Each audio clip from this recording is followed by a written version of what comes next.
दान novel by Yemen Eva episode 14। ये क्या बकवास हुई। करीम खान ने अपने बेटे के लिए अजबा का रिश्ता भी मांगा है। अजद साहब ने इनका मुतालबा जब से सुना था दिमाग की रगें गुस्से से उभर रही थी। मुझे तो कोई बुराई नज़र नहीं आ रही भाई, अच्छे लोग हैं। शाइना पप्पो जो डेट तय करवाने आई हुई थी बेनियाजी से बोली। रिमाप सर पर पकड़े बैठा था। आपको प्लीज़ कमी है या नहीं वो बात बिल्कुल अलग है। अजबा तो अभी फ़िलहाल शादी के ही काबिल नहीं, अजद साहब ने जब्त करते हुए इन्हें जवाब दिया। वो तो सारी ज़िंदगी इस काबिल नहीं होगी। वो लड़की तुम्हें ही नॉर्मल लगती होगी, मुझे तो इसका कोई अमल नॉर्मल इंसानों वाला नहीं लगता। पागलों वाली हरकतें करती है, ना घर का काम सिखाया तुमने ना ही कोई तमीज़ तरीका। शाइना बेगम ने सफाकी से कहते हुए अजद साहब को लब बीचने पर मजबूर किया। किंजा बेगम खामोशी से इन लोगों की बहस सुन रही थी। तुम भी बता दो, तुम्हारे मुतवक्का ससुराल ने जो मुतालबा किया वो सही है? अब तो वैसे भी तुम्हारी शादी असबा के रिश्ते से मशरूत ठहराई जा रही है। अजद साहब ने रिमाप को खामोश बैठा देखकर तंसिया पूछा। मैं क्या कहूँ, मुझे असबा का अभी से रिश्ता तय करना अच्छा नहीं लग रहा।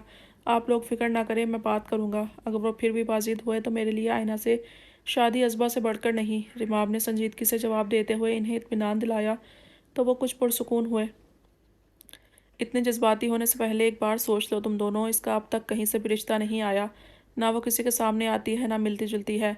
और जो इसे जानने वाले हैं इन्हें इसकी नाजुक मिजाजी और हर वक्त की बीमारी पर हिम्मत नहीं हुई कि रिश्ता मांगे। ये वाहिद लोग हैं अब तक जो इतनी चाह से मांग रहे हैं रिश्ता। शाइना बेगम ने एक बार फिर से मुदाखलत की थी। फुप्पो ऐसी बात मत करें, असबा में कोई कमी या अब नहीं है कि हम यूँ फिक्र करें। नाजुक मिजाजी बहुत लड़कियों में होती है, असबा कोई दुनिया से अनोखी नहीं है। और बीमारी का क्या मतलब, थोड़ी केयरलेस है। सर्दियों में एहतियात नहीं करती तो इस कंडीशन में रहती है और सारी उम्र ऐसी नहीं रहेगी। इसकी अभी एज भी छोटी है। रिमाब ने पुप्पो की बातों की पुरजोर नफ़ी की थी। आज से पहले इसने कभी यूँ इनकी बातों से इनकार नहीं किया था, तभी वो इसकी इस तब्दीली पर वो ठटकी थी। मुझे ये रिश्ता मंजूर है अजद, मैं माँ होने के नाते इस रिश्ते को कबूल करती हूँ। कब से खामोश बैठी किंजा के अचानक जुमले पर जहाँ रिमाब और अजद साहब ने नागवारी से इन्हें देखा, वहीं शाइना बेगम ने पहली बार इनके फैसले पर सताइश से देखा था। आपको ये फ़ैसला करने की ज़रूरत नहीं, अजद साहब ने सख्ती से कहा। मेरा हक है ये फ़ैसला करने का, मैं भी माँ हूँ इसकी। मैं इसकी शादी करना चाहती हूँ। उन्होंने इल्तजाइया लहजे में कहा तो वो बेबसी से लब काट गए। आप माँ हैं, आपको इसकी फ़िक्र करने की ज़रूरत नहीं। इसकी उम्र ही क्या है? क्या आपको लगता है वो लड़कों में इंटरेस्ट ले रही है और कभी जल्दी शादी का शौक़ होने लगता है? रिबाब ने नापसंदीदा नज़र इन पर डाली थी। इसके जुमले पर अजद और शाइना बेगम चौंके। इसलिए चाहती हूँ इसकी बर वक्त शादी हो जाए। इसकी माँ का हवाला ही इसे बदनाम करने के लिए काफ़ी था। फिर वह खुद ऐसी हरकत ना कर बैठे। उन्होंने रिमाब के रवैये पर वजाहत देते हुए कहा। वो ना चाहते हुए भी खामोश हो गया। मुझे बेटी पर यकीन है, असबा ऐसी हरकत नहीं कर सकती। अजद साहब ने गुस्से से इन्हें देखा, जो मौके का लिहाज किए बिना बोल रही थी। वो वैसी ना हो, मगर वो भागी हुई माँ की बेटी तो है ही। अजद बहुत हक जता लिया तुमने। अच्छा खिलाया पिलाया, अच्छा रहन सहन दिया, मगर इतना बहुत है। अच्छा होगा कि इसके साथ कुछ गलत होने से पहले इज्जत से शादी भी कर दो। तुम्हारी बेटी का भरम रह जाएगा। शाइना बेगम के अल्फाज पर इनका दिल खौफ से सुकड़ा। वो बेबसी से लब कुचलते खामोश हो गए। अपने कमरे में बैठी असबा को अंदाज़ा ही ना हो सका कि इसकी किस्मत का फैसला किया जा रहा है। वो सुकून से सो रही थी। एडम हैरत से इन 5-6 अजनबी लोगों को देख रहा था जो सर्द नज़रों से इसे देख रहे थे। मैं किसी का भाई नहीं, इसने चेहरा झुकाकर कहा और मजीद अंधेरे की तरफ खिसका। अगर कोई इसे पहचान लेता तो बहुत बड़ा मसला हो जाना था इसके लिए। शट अप यू बास्टर्ड, तुमने खुद कहा था तुम इसके भाई हो। तुम इसके साथ थे, तुमने इसे बचाने के लिए मेरे बंदों को मारा। अब बुलाओ इस बास्टर्ड को। और आए बजाय तुम्हें एक करख्त चेहरे वाला स्याफाम आगे होकर जिसे झंझोड़ कर बोला। एडम को कुछ देर तो ये समझ ना आई कि इसका जिक्र कर रहे हैं। फिर अचानक से वो हुडी वाला लड़का याद आया जो इससे उम्र में चंद साल बड़ा था। वो नहीं आएगा, मैं इसे नहीं जानता। मेरा दिमाग मत खाओ और दफ़ा हो जाओ यहाँ से। वो हलक के बल चिल्लाया। माँ की मौत का गम तो पहले ही इसका दिल राख कर चुका था, मगर आज सोफ़ी को किसी और की बाहों में देखकर इसका दिमाग पूरी तरह तप रहा था। वो इसकी मोहब्बत नहीं थी, मगर इसे एडम से मोहब्बत का दावा था। इसके पास मुखलिस लोगों की कमी थी और जो चंद थे वो इसे छोड़ चुके थे। इसके यूँ चिल्लाने और गुस्सा करने पर वो लोग एक पल के लिए ठटके। वो जिसके दुश्मन थे वो तो काफ़ी ईजी होकर डील करता था। इन्हें अंदाज़ा नहीं था सामने बैठा लड़का इतनी बुरी तरह रिएक्ट करेगा। तुम जानते भी हो किससे बात कर रहे हो। तुम्हें अंदाज़ा भी है किसके आगे ऊंची आवाज़ की है। सियाफाम ने आगे होकर इसका गिरेबान पकड़ा और इसे खींच कर खड़ा किया।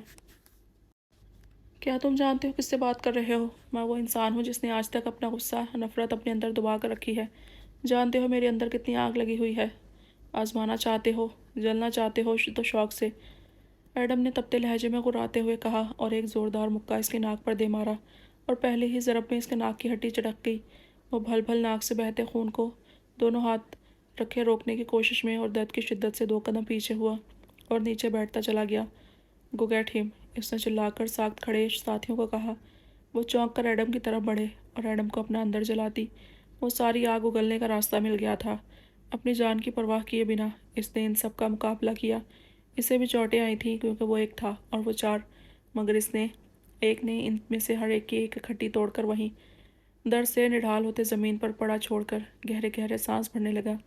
मैं नहीं जानता वो रास्कल कौन है जिसने मुझे अपना भाई कहकर तुम जैसे 2 टके के लोग मेरे पीछे लगा दिए, मगर इसकी मेहरबानी से आज मैं काफ़ी बेहतर महसूस कर रहा हूँ। एडम फूले हुए सांस से बोलता हंसा। Who the hell are you, इनका लीडर कराहते हुए गुस्से से बोला। Adam Shah, the heir of Shah family. आज पूरे 3 माह बाद वो दोबारा से अपना इंट्रोडक्शन पूरे एतमाद से दे रहा था।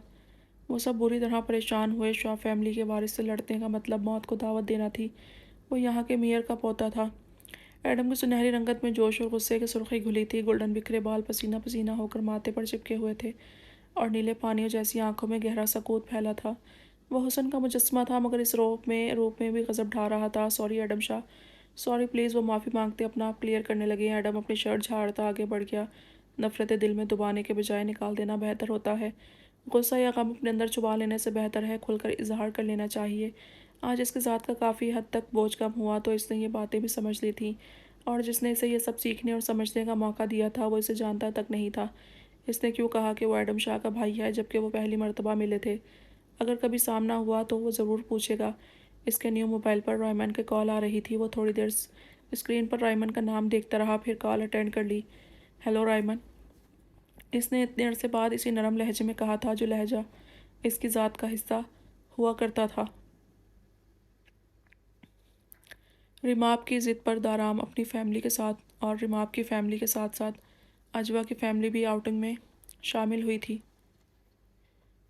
पीर सहावा और रावल डैम में दिन का सारा वक्त एंजॉय करने के बाद वो शाम के वक्त शाह दित्ता पर मौजूद थे। रात होने वाली थी इसलिए डिनर का प्रोग्राम यही बना लिया।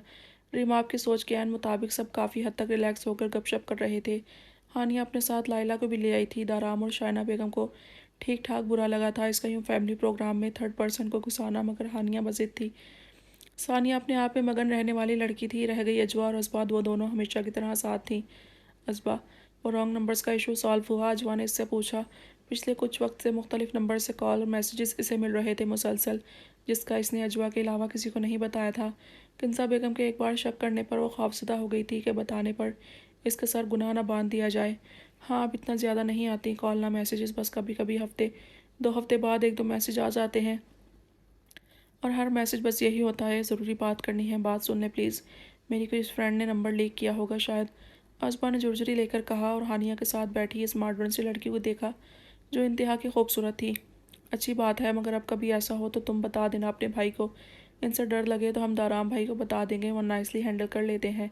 हर मामला और बिला वजह का शक भी नहीं करते। अजवा की बात फिर से दाराम पर आकर रुक गई थी। मुझे तो लगता है ये जो आप हर वक्त दाराम भाई का जिक्र करती हैं, इसीलिए रिमाप भाई ने रिश्ते से इनकार किया है। असबा ने अहम नुक्ता उठाया तो वो ठटक गई। कहीं वाकई ये बात तो नहीं? फ़ाइज़ा ने मेरे लिए इस्तिखारा किया। वो कह रही थी तुम्हारा यकड़ू भाई मुझे ही पसंद करता है। अजवा के अंदर फिर से जोश बढ़ गया। तो ऐसा करते हैं, चेक करते हैं कि भाई को आप पसंद हैं या नहीं। असबा की आंखों में नया कारनामा सर अंजाम देने की चमक थी। कैसे चेक करें, इतना पक्का बंदा है तौबा। अजवा मायूस होकर कुछ फासले पर कॉल पर बात करते रिमाप को देख रही थी, जिसके चेहरे पर कशी सी मुस्कुराहट थी और गंदमी सफ़ेद रंगत में दिलकशी से नकूश वाजिया हो रहे थे। इसने आ भरी, आप जाकर दाराम भाई से थोड़ा हंस हंस कर बात करें। जब आप और वो अकेले बैठे होंगे तो तब रिमाप भाई के एक्सप्रेशंस मैं नोटिस करूँगी।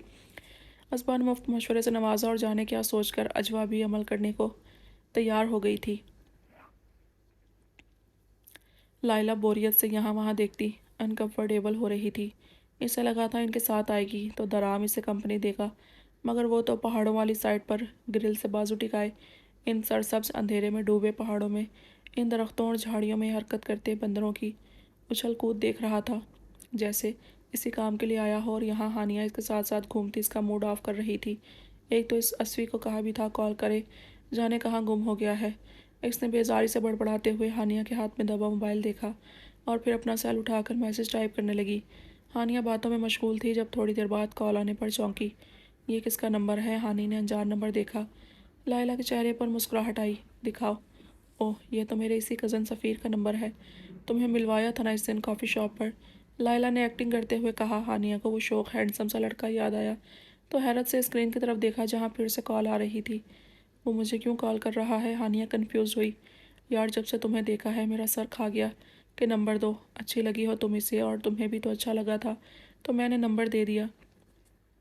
لائلہ نے لگاوٹ کا مظاہرہ کرتے ہوئے اسے کال کی طرف متوجہ کیا۔ ہانیہ نے شرمیلی سی مسکراہٹ کے ساتھ کال اٹینڈ کی اور بات کرنے لگی۔ لائلہ نے سامنے دیکھا دارام ویسے ہی ٹھہرا تھا مگر اس سے پہلے کہ وہ اٹھ کر اس کے پاس جاتی ہانی کی کزن اجوا کو وہاں جاتے دیکھ کر دانت کچکچائے۔ اجوا کے دارام سے کچھ فاصلے پر رکنے پر اس نے دیکھا دارام رخ موڑ کر اس کی طرف متوجہ ہوا اور پھر پورا اسی طرف مڑ کر ایک بازو کی کوہنی گرل پر ٹکا کر ترچھا ہو کر اس سے باتیں کر رہا تھا۔ لائلہ کی آنکھیں جلنے لگی۔ ہانی نے بتایا تھا ان کی ماما اسی کزن کو دارام کے لیے لینا چاہتی ہیں تو کیا وہ بھی یہی تو نہیں چاہتا؟ کیسے ہیں دارام بھائی، آپ اکیلے کیوں کھڑے ہیں؟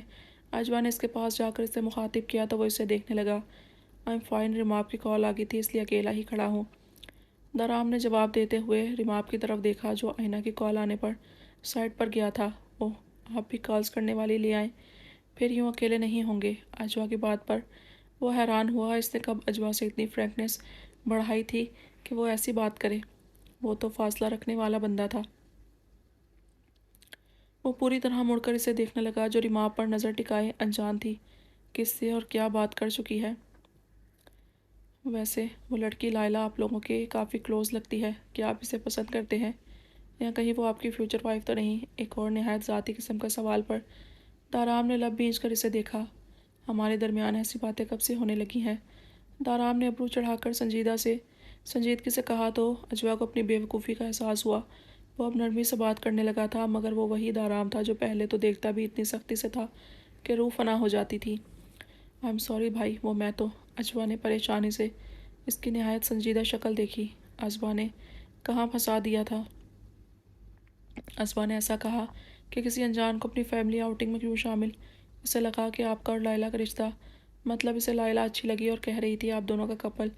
اجوا ہکلا کر وضاحتیں دیتی ہر بار اس کی سخت نظروں پر بات بدلتی چلی گئی۔ دارام نے کچھ فاصلے پر کھڑی اجوا کو دیکھا جو پوری توجہ سے ریماپ پر نظریں جما کر بے چینی سے ہاتھ مسل رہی تھی۔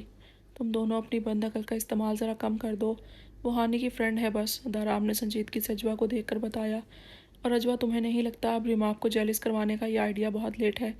اس بار دارام نے کچھ نرمی سے اسے سمجھایا تو اجوا کا رنگ اڑا۔ وہ سمجھ بھی گیا، شرمندگی کے مارے بنا کچھ بولے وہ اجوا کی طرف بھاگی۔ دارام نے نفی میں سر ہلاتے ریماپ کو دیکھا جو اب اپنے موبائل پر کچھ دیکھ رہا تھا۔ انہیں سب کو آؤٹنگ پر لا کر خود دن بھر وقفے وقفے سے ہاسپٹل کے معاملات بھی ساتھ ساتھ دیکھتا رہا تھا۔ ہانی کال سے فارغ ہوئی تو لبوں پر بھرپور مسکراہٹ ٹھہری تھی۔ ہانی، وہ تمہاری کزن اجوا ہے نا؟ لائلہ کی برداشت اور صبر ایک ساتھ ختم ہوئے تھے تبھی سامنے سرپٹ دوڑ کر اجوا کی طرف جاتی اجوا کو دیکھا۔ آخر ایسا کیا کہا ہوگا دارام نے کہ وہ یوں شرما کر بھاگی ہے؟ لائلہ کا سوچ سوچ کر دماغ چل رہا تھا۔ ہانی نے اس کے سرد سوال پر سامنے دیکھا۔ ہاں، یہ ہمارے پورے خاندان کے سب سے مشہور ہستیاں ہیں بھائی۔ وہ بلو ڈریس والی اجوا ہے، ماما کے بقول پورے خاندان میں سب سے سلجھی ہوئی، سلیقہ مند، خوبصورت اور نرم مزاج۔ اور وہ دوسری بلیک فراک والی اجوا ہے میرے چھوٹے ماموں کی بیٹی، پورے خاندان میں سب سے کیوٹ اور سب سے ناکارہ ڈرپوک لڑکی۔ ہانی نے مذاق اڑاتے لہجے میں انٹروڈکشن دیا اور کہکا لگایا۔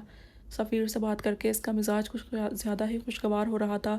لائلہ کو اجوا سے کوئی لینا دینا نہیں تھا، اسی اجوا کا تعریفوں سے بھرا انٹرو آگ لگا گیا۔ اس نے خود پر قابو پا کر ہانی کو دیکھا جو خوش تھی۔ بات ہوئی سفیر سے، اب سکون کی سانس آئی ہوگی تمہارے دیوانے کو۔ اس کی تو راتوں کی نیند اڑ گئی تھی۔ اس کے جملوں پر ہانیہ کی گردن تفاخر سے اکڑی۔ تمہارے کزن نے تو ٹھگ سے محبت کا اظہار کر دیا، پہلی ہی نظر میں اتنا پاگل ہو گیا ہے؟ ہانیہ نے کھلکھلا کر کہا۔ ہاں، میں خود حیران ہوں، وہ آج تک لڑکیوں کے لیے یوں سیریس نہیں ہوا۔ تم پہلی لڑکی ہو جس نے اس کے حواس چھین لیے۔ پلیز یار، کبھی کبھی بات کر لیا کرو۔ لائلہ نے اس کے گرد اچھے سے جال لپیٹا اور وہ باخوشی اس میں لپٹتی خوشگوار خوابوں میں محو ہوتی جا رہی تھی۔ ہائے، کہاں پھنسا دیا تھا؟ وہ تو پرانے والے دارام بھائی بن گئے ہیں، میں نے تو یوں ہی چھیڑا لائلہ کے نام پر، وہ تو جین بن گئے۔ اجوا نے اس کے پاس چیئر پر بیٹھتے ہوئے پھولی سانسیں برابر کرتے ہوئے کہا۔ ریماب بھائی نے تو دیکھا تک نہیں آپ کو، اور دارام بھائی پر تو پہلے ہی شک تھا مجھے۔ یہ جو پچھلے کچھ ماہ سے نرمی اور اچھائی کا ماسک چڑھایا ہوا ہے، فیک ہی ہے۔ اسبا بھی دکھتی ٹانگوں پر ہاتھ رکھ کر چیئر سنبھالتی اور مایوسی سے بولی، یہ لو تم تو۔ اجوا نے ہاتھ کھول کر لعنت دی۔ اسبا کا منہ اتر گیا۔ مجھے کیوں بھیجا تھا پھر؟ تمہارے اس بھائی کو اپنی لیلا سے فرصت ہی نہیں مل رہی، اور یہاں میں اس شیر کے منہ میں ہاتھ ڈالے اپنی عزت کروائی۔ انہیں پتہ چل گیا کہ یہ سب تمہارے گھنے بھائی کو جیلس فیل کروانے کے لیے کر رہی ہوں۔ پتہ نہیں اس بندے کی آنکھوں میں کون سا آلہ فٹ ہے جو دل میں جھانک آتے ہیں۔ اجوا چہرے پر شرمندگی سے آیا پسینہ ہاتھوں سے صاف کرتے ہوئے اسبا کی عزت افزائی کی، جس پر الٹا ڈٹائی سے مسکراہٹ چھپاتی انجوائے کرنے لگی تھی۔ اوہ، مطلب انہیں یہ لگا آپ ریماب بھائی کی وجہ سے ان کے پاس گئی ہیں تو وہ خود ہی جیلس ہو گئے، تبھی تو غصہ کیا۔ اسبا کی بات دوسرے ٹریک پر نکل گئی۔ اس کی سوچوں کی بے لگام گاڑی کے یوں ہر موڑ پر راستہ بدلنے سے اجوا کو سخت چڑ ہوتی تھی۔ اب بھی اسے گھورا۔ ریماب کو لگتا ہے وہ دارام کی بات کرتی ہے تو وہ شادی نہیں کر رہا، دارام کو لگا وہ ریماب کی وجہ سے اس کے پاس گئی تو وہ جیلس۔ اسبا کے نادر خیالات نے اجوا کے دماغ کی دہی کر دی تھی۔ اسبا، اب اگر مزید بکواس کی تو اس وقت تمہارا چشمہ اتار کر توڑ دوں گی، پھر اندھوں کی طرح آتے جاتے سے ٹکرانا۔ اجوا نے اپنے اندر اٹھتے ابال کو قابو پا کر وارن کیا۔ اسبا نے ایک انگلی ہونٹوں اور ایک ناک پر پھسلتے چشمے پر ٹکا کر چپ سادھ لی۔